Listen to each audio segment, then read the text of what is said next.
meme ihi anu ngaya trapani ihi meme ihi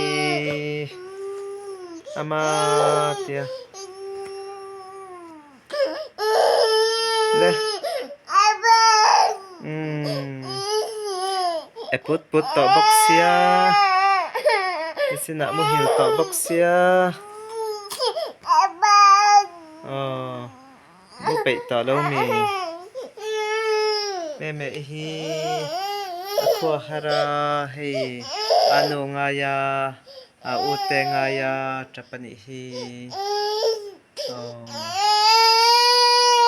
ngai thak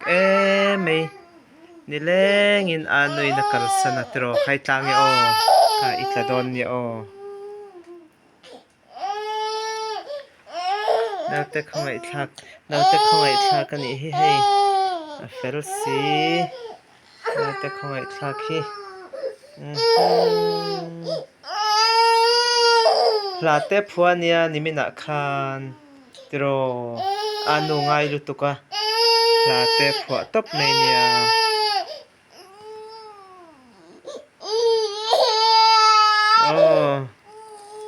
anu lo ho trep tong ute po an lo ho trep tong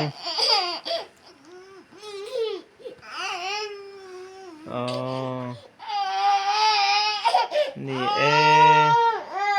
mate hi a khongai thak ani mate hi anu ngai to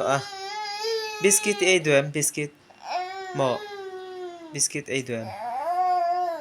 biscuit ro khachu esu khachu e thelo esu khachu e thelo khachu e thelo esu khachu e thelo biscuit ro